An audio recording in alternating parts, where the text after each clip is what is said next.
Smart BCH is basically a test network for BCH, where people are getting to try lots of things before it gets sent to the main BCH network to make sure it all works fine. It currently works like a banker's bond. SBCH doesn't go directly to a BCH wallet and act as BCH. You have to go to one of a few exchange sites and exchange your BCH for SBCH, and if you want to get your BCH back, you have to send it back into that exchange site and have it turn back into BCH. You can't just send your SBCH to your BCH wallet. It won't act in the same way. It's an entirely separate coin on its own chain. One of the smaller groups of SBCH, SEP20 is a group that's doing quite a lot right now. It's a collection of NFTs, tokens, and DeFi projects that are being made in this token group.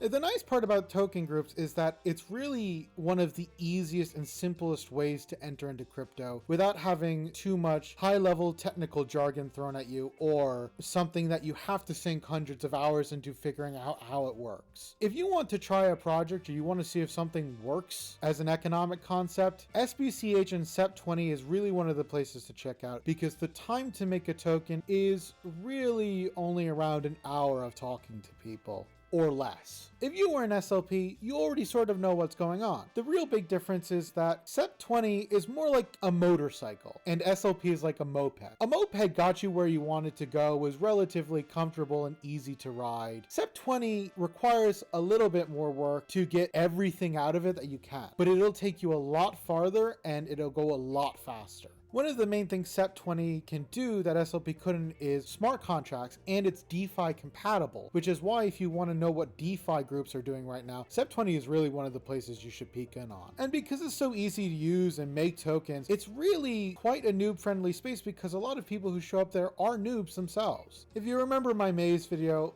you can go into most of these rooms, ask questions, put up your token and say, hey, look what I've made. In SEP20 and SBCH, I've noticed that it's really one of the lowest bars to entry I've seen in all of crypto so far. That's why if you want a project that you might be attempting to put on certain chains, or you're not sure if you should make a coin of it, and you want to give the market model a test first, SBCH and SEP20 is one of those places to start out and give it a shot. Now, because it's so easy to make tokens, and because there's so many token projects going around, I warn you to make sure you're reading what you're buying and keep an eye out for all the wonderful projects I see. Some of them are a little bit more sketchy. So keep your wits about you and just enjoy what is really quite the forefront of crypto